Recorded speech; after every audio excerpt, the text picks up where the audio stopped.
Hello and welcome to another StarCraft 2 co-op video. Today we'll be looking at another post from a Chinese forum about the upcoming mutation.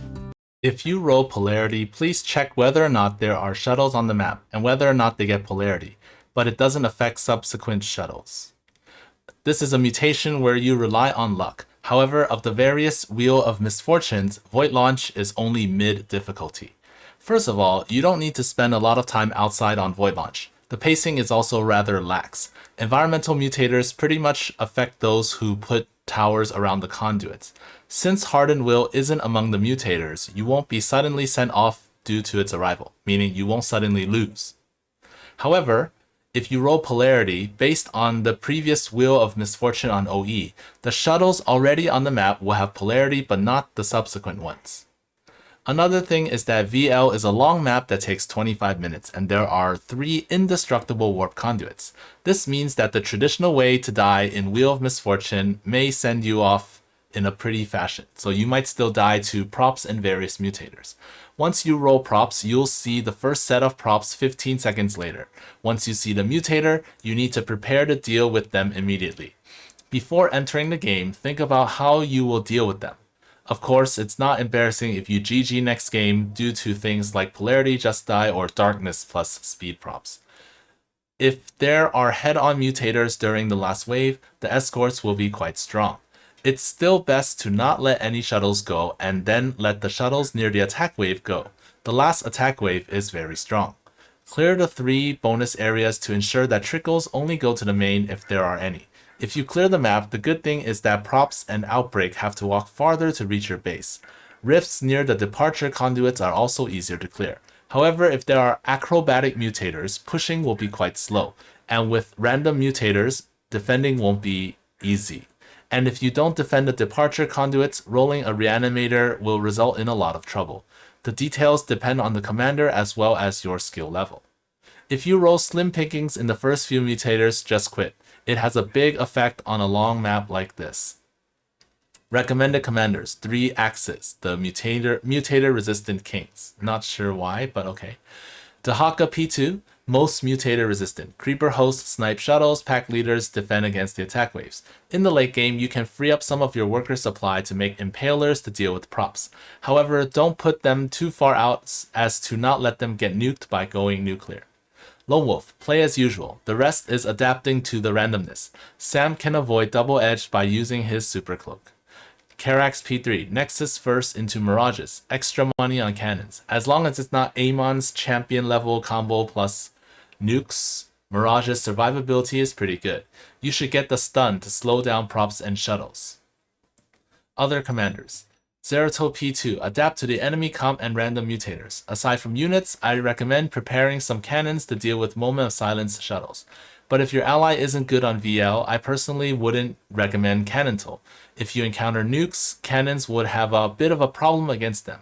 For the first artifact, selecting the yellow crystal can slow down shuttles. Selecting the monolith can help with props and trickles. Zeratul is probably the strongest commander in the game, but he needs to use his brain. If you just F2A without micro, many mutators will turn you into paste. A reminder, Stukov P3 and Stetman, think clearly about how you deal with props before considering whether or not you want to pick this commander. The week after is Moment of Silence Killbots on MO. Stukov P3 says, did someone call me? Since it's random mutators, you can only adapt, but that doesn't mean you can't have a game plan. To prevent buildings from spawning units and scattering everywhere on the map, it's best to clear Amon spaces. The minimum is clearing the buildings near the 3 research teams so you can defend the 2 main entrances, gates, where the attack waves spawn. Mid-level is clearing the 2 expos where there are no safety zones. I don't know what's the point of doing this. The upper limit is full clearing, so you're left with 3 conduits. The neighboring mutation next week has random all the way to Hangzhou already. I have no idea what the hell this is. Will there be any news about this dead game? Pass. I think that's what it is. The most difficult combo, Darkness plus Environmental Mutators. You can't use units to get vision outside, and Darkness will turn the Fog of War back on. Polarity plus any mutator. I declare the mutator polarity to be worth 20 points.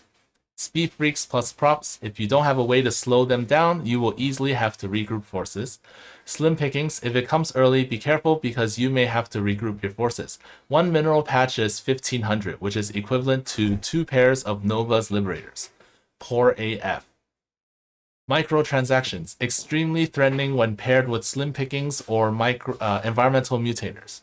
Commander analysis. Since the mutators are random by default, you must not regroup your forces. Rainer. Rush to Starport, make Vikings and Banshees. Utilize their range to deal with problems. P2, pair up with a Carax or box in a few medics. P3 can summon the Hyperion often, but be careful not to let props touch it. Kerrigan. Short range is her biggest weakness. You can consider stuffing Ultras and Hydras in Omegas. After Mutas are in position, release the units. After fighting, stuff the ground units back inside and attack your own Omega to prevent props from touching it. Artanis. He has no way to deal with speed freaks and mutators that increase the number of units. Against props, I recommend focus firing with Tempest, which is more effective than Dragoons. Swan P2. P2 isn't afraid of attack waves and escorts, attacking the base for the most part. But it's hard for him to make units. I recommend taking out the shuttles, then running away. Zagara, the commander that is probably the least afraid of props. Choose P0 so you can use Frenzy and quickly take out bases. Choose P1 so you can have a ton of free Banelings and Scourge, bypassing economic mutators. Choose P3 if you can attack on multiple fronts. You can attack the ships and take out reanimators at the same time. Carax. If your ally is Swan, consider trying P2 mass carriers against the shuttles. Otherwise, just pick P3 and make towers at home. Nova. Marines and Goliaths attack the shuttles. Make ghosts if the escorts are Zerg. Nova's greatest weakness is her firepower against air. You can also choose P1 Nova and mass goals against an air comp. Abathur. I recommend pairing up with the Swan and massing Seafood. It's not that you can't make Swarm Hosts, they're just not as convenient as air units for moving around. Vorazun. If possible, leave the ships and escorts to your ally. To be honest, Void Rays and Stalkers don't have enough firepower. And Corsairs can't deal with armored units without Black Hole. Han Horner. No ability to make towers. If you roll a mutator where units attack your base, you have to be careful. You don't have to worry about firepower when attacking shuttles. If you roll going nuclear, please leave your galleons at home. Stukov, P1 win. For shuttles, infested liberators are scarier than these guys, whatever these guys are. Apparently that's what this thing is. I don't know what that is. Never heard of it. Brave warriors who choose P3, good luck. Alarak, fine as long as there's no slim pickings, since you need money to make supplicants. Everything else is just a toy for ascendants. Massacre everything with Mind Blast and Psionic Orb. Tychus, if you play Tychus and still can't beat this, you and your ally should think about what the hell you were doing. Don't choose P3, Odin's nuke is really important. Dahaka, you have two options. Creeper Host, send Locusts from home and manually target the shuttles, or F2A with Mutas, add some Guardians against a ground enemy. Phoenix, time to mass scouts. Ground enemies are all the same. They are no match for the Rock Slapper except props. Manx, rocket troopers deliver their goods to their face. Since shuttles have the massive tag, you can make some Sky Furies to snipe them, and mass bunkers full of troopers with your extra supply. If you pair up with Swan or Carax, you can make more Sky Furies. Stetman, not afraid of anything except for props. Against air, you have two supernatural entities, Mecha Hydras or Mecha Corruptors. You don't need to worry about whether or not you can deal with the shuttles. Zeratul, forego intellect and mask the units from the robo. I don't know why. As for which prestige, see what your ally picks and pick one that synergizes. I personally think that since this is a long map with a fixed time, P2 not only increases attack and armor, but also has a third artifact which P2 doesn't have. The drawback of an increased cost for units is totally acceptable. I will happily gamble with Stukov P3. I'll leave the props to my ally and provide a cheerleading squad. People don't seem to understand that P3 Stukov's Infested Marines, especially in the late game, very good against props. On VL, don't get the Infested Broodlings upgrade if you're Stukov P3. It's doable if you make some tanks. If props come, our tanks can deal with the mutation. You're gonna be gambling on good mutators anyway. The most annoying mutator for non-Zerg commanders is Killbots. Response, as I said, I said in the OP that there's no killbots or roombots. There are killbots in the gift exchange next door. Another week where I used Karax. In the NA server, I'm too lazy to level prestigious. Karax P0 when messing around in a duel will be even stronger.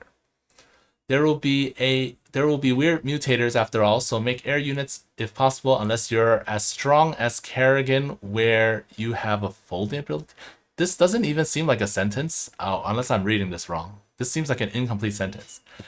And the second part says, unless your air units can only attack air. I don't really get what the point of this is, so yeah. And that's it for this post. What advice do you have for this mutation? Comment it down below and I'll see you next time.